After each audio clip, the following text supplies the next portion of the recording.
invitación a Marcelo, a Laura, para estar aquí con ustedes y compartir esta tarde tan linda, tan emotiva, escuchándolos un poco a quienes me han precedido. Encuentro todos cierta nostalgia también, ¿no? por Italia y por lo que somos parte, ¿no? Que somos esta comunidad de italianos, italianas, descendientes que de alguna forma u otra queremos recordar a nuestros antepasados y honrarlos también. En mi caso, bueno, como decía Teresa, yo soy historiadora y bueno, desde hace muchos años hago investigación de historia, y mis raíces también me llevaron a investigar sobre la inmigración italiana. Hace más de 20 años, 25, empecé a hacer mis investigaciones sobre la inmigración italiana de posguerra, y me interesó mucho poder estudiar a los inmigrantes que llegaron a Mar del Plata, específicamente después de la Segunda Guerra Mundial. Tuve la fortuna, y eso es lo que más me gustó de esa investigación, de poder escuchar en voz propia a estas personas, ¿no? Pude hacer muchas entrevistas, algunas en grabador, ¿se acuerdan aquellos grabadores que teníamos con cassette? Después pude filmar, y con el paso del tiempo pude ir conociendo distintas historias de vida que me permitieron también poder reconstruir la historia de la inmigración italiana en Mar del Plata. En mi primera investigación hice un trabajo, como vos decías, quizás más duro, pero que tenía que ver con la llegada de estos inmigrantes de la posguerra, y me centré en 3 regiones para estudiar. Bueno, y una era por origen propio, que era el Véneto, otra era el Molise y otra era la Sicilia. Entonces allí pude hacer una investigación súper interesante, en el sentido de que pude rastrear dónde habitaban estos inmigrantes, en qué lugares se habían asentado en la ciudad, qué instituciones habían formado, cómo había sido esta integración y esta adaptación en la sociedad marplatense. Y bueno, por supuesto que cuando estudiaba en los Vénetos, obviamente las 3 Venecias estaba presente. Es importante siempre decirlo, fue la primera institución étnica o regional de Mar del Plata, ¿sí? Las 3 Venecias. No había instituciones regionales, la primera fue las 3 Venecias, y dentro de esas primeras reuniones que hubo de aquellos vénetos que se juntaban, bueno, obviamente tuve algún abuelo, tío, primo que andaba por estos lares. Eso me llevó después a estudiar el puerto también, y como siempre digo, cuando uno viene a Mar del Plata o es turista a Mar del Plata y le preguntan ¿dónde hay italianos en Mar del Plata? Si bien hay italianos en toda la ciudad, lo sabemos, pero el puerto tiene algo, qué sé yo, ¿no? Que dice, bueno, sí, en el puerto, ¿no? Lo primero que salta es el puerto. Entonces, ante esta respuesta, yo digo, bueno, hay que estudiar el puerto.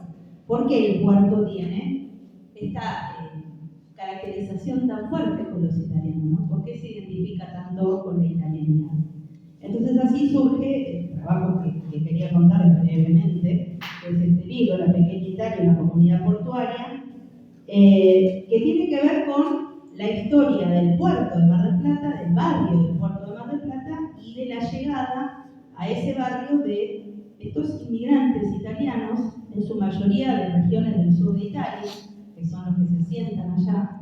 Digo en su mayoría porque va a haber italianos de todas las regiones, pero mayoritariamente van a ser de Sicilia, de Calabria, de la Puglia y de Campania, ¿sí? Esas son las zonas, las regiones de Italia que se van a sentar allí los italianos del puerto. Y estos italianos en el puerto le permitieron que esta zona tuviera cierta característica que quizás en otras zonas de la ciudad no está. Sabemos que en otras zonas hay, bueno, lo estudié yo también, hay grupos de italianos que prácticamente vivían uno al lado del otro, pero en el puerto no, hay algo que llama mucho la atención. Entonces así empecé a buscar cómo llegan estos inmigrantes, qué trabajos hacen, dónde vivían, con quiénes se casaban, a qué colegio iban. O sea, todo esto me permitió construir históricamente la historia de este barrio. Un barrio que surge cuando se construye el puerto, que fue en 1920 en la Mar del Plata, y que poco a poco fue recibiendo la llegada de estos inmigrantes, primero los que ya estaban en Mar del Plata, porque Mar del Plata tiene inmigrantes italianos casi desde su fundación. Ya para 1914 había un montón de inmigrantes italianos en Mar del Plata, pero que con el paso de los años se fue incrementando. Y esto hizo que, en la llamada inmigración de posguerra, muchos de estos inmigrantes que venían de Italia, que quizás ni sabían a dónde iban, sabían Mar del Plata y nada más ese nombre, se asientan porque tenían parientes, tenían amigos, en muchos casos parientes, que ya estaban viviendo en Mar del Plata y que hacían que pudieran venir estas personas aquí. Entonces esto permitió que esta, como yo le puse pequeña Italia, que también tiene toda una explicación histórica, pero que implica que en ese lugar podemos reproducir prácticamente costumbres, tradiciones de Italia, ¿no? Y que se mantuvieron a lo largo del tiempo, y eso es lo más interesante. Y algunos ejemplos que yo doy en el libro de estas tradiciones y costumbres que se mantienen son, por ejemplo, las fiestas regionales, las fiestas patronales. No sé si han ido alguna vez a la iglesia de la Sagrada Familia, pero si han entrado van a ver que en la nave principal hay dos santos, uno es San Giorgio y el otro es Santa María de la Scala, y después, metiéndonos en otro altar paralelo, van a encontrar que hay muchísimas figuras de santos que son de los distintos pueblos de Italia que se asentaron en el puerto y que recrean anualmente a esos santos patrones y tratan de imitar y de hacer y de festejar de la misma manera que lo hacían en Italia. Muchos italianos a veces vienen, personas que quizás no tienen contacto con la inmigración, dicen, a ver qué pasa acá en el puerto, y se asombran de la forma en que se conservó en muchos casos estas fiestas. El dialecto también, eso es importante e interesante también para trabajar. Cómo se mantuvo aquí, quizás en Italia uno va, y bueno, quizás hay palabras que acá se mantuvieron en dialecto y allá no. Entonces estas cosas hacen que sea súper interesante poder estudiar, en mi caso, la inmigración italiana en el puerto. Otra de las fiestas también que también me pareció interesante poder trabajar es la fiesta de los pescadores. Una fiesta que se inventa acá en Mar del Plata, pero que tiene cierto rasgo muy italiano, más allá de que la mayoría de los pescadores que estaban en el puerto cuando empieza a hacerse la fiesta eran italianos.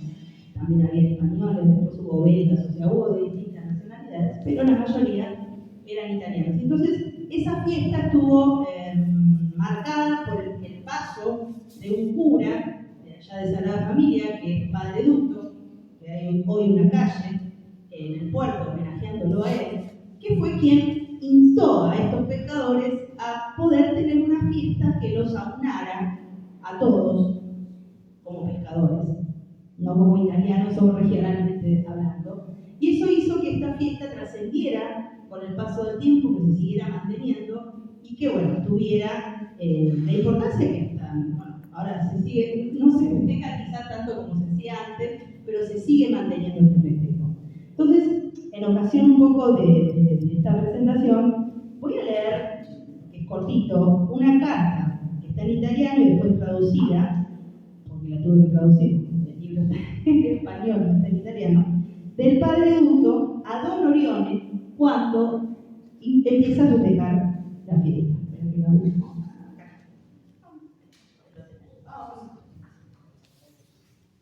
Primero la digo en italiano y después en español. Il fatto più notevole di questi ultimi mesi è stato la festa dei pescatori, che ha avuto un esito grandissimo, specialmente per la processione, in cui circa 2000 persone hanno accompagnato la statua del Sacro Cuore di Gesù fino al molo dei pescatori, dove si benedissero le imbarcazioni. Fu un vero trionfo del Sacro Cuore di Gesù in questo suburbio che ha fama di essere il più rosso e anarchista dell'Argentina.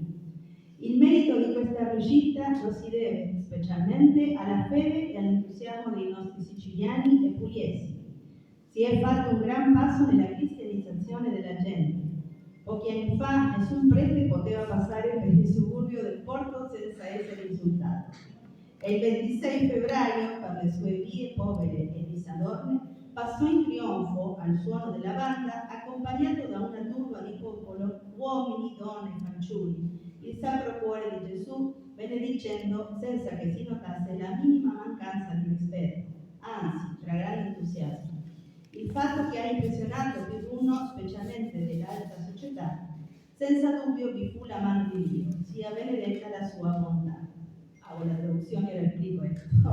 El hecho más notable en estos últimos meses ha sido la fiesta de los pescadores, que tuvo un éxito grandísimo, especialmente por la procesión, en la que cerca de 2.000 personas acompañaron la estatua del Sagrado Corazón de Jesús hasta la banquina de los pescadores, donde se bendijeron las embarcaciones. Un verdadero triunfo del Sagrado Corazón de Jesús, que este suburbio, que tiene fama de ser el más rojo y anarquista de la Argentina. El mérito de este logro se debe especialmente a la fe y al entusiasmo de nuestros sicilianos y pulienses. Se ha dado un gran paso en la cristianización de la gente. Pocos años atrás, ningún cura podía pasar por el suburbio del puerto sin ser insultado. Y el 26 de febrero, por sus calles, pobres y sin ningún adorno, el Sagrado Corazón pasó triunfando y bendiciendo, bajo los acordes de la banda, acompañado por una masa de pueblo, hombres, mujeres y niños, sin que se notara la más mínima falta de respeto y con gran entusiasmo. Un hecho que impresionó a más de uno, especialmente a la alta sociedad. Sin lugar a dudas, por la mano de Dios, que sea bendita su voluntad, me acabo de acordar. Nada, les sacaron un poco esto, lo traje a colación para contarles. El barrio del puerto, cuando se empieza a construir, cuando empiezan a llegar los primeros pescadores, tenía fama, lo que dice Padre Ducto, ¿no? De ser un barrio donde la gente no se quería acercar a la iglesia, ¿no? Entonces, Ducto, y Don Orión y toda la orden de los orionitas, buscó que esa zona fuera una tierra llamada de evangelización. O sea, se buscó que la gente se acercara a la iglesia para poder evangelizar. Recordemos también que estamos hablando de 1928, es destacado. O sea que en esa época, en 1920, en la Argentina también había grupos muy fuertes, sobre todo inmigrantes que venían, que traían sus ideologías políticas a la Argentina. Entonces la iglesia buscó de alguna forma tratar de tranquilizar esas ideologías, por decirlo de alguna forma, y cristianizar y evangelizar a estos pescadores. Para el Padre Ducto, realmente esta primera fiesta de los pescadores, que es del año 1928, fue, como él dice, un triunfo de la iglesia, pero realmente Padre Ducto se va a 10 años más o menos del puerto. La fiesta perduró con el paso del tiempo, cambiando claramente, fue adquiriendo otros contornos, pero el origen de la fiesta se mantuvo y estaba, por ejemplo, lo que yo decía de esta continuidad de fiestas mediterráneas, el tema de ir hasta la banquina en una peregrinación, llevar siempre la estatua, la banda, o sea, eran todos elementos que venían de la cultura italiana y que se reprodujeron aquí en la Argentina.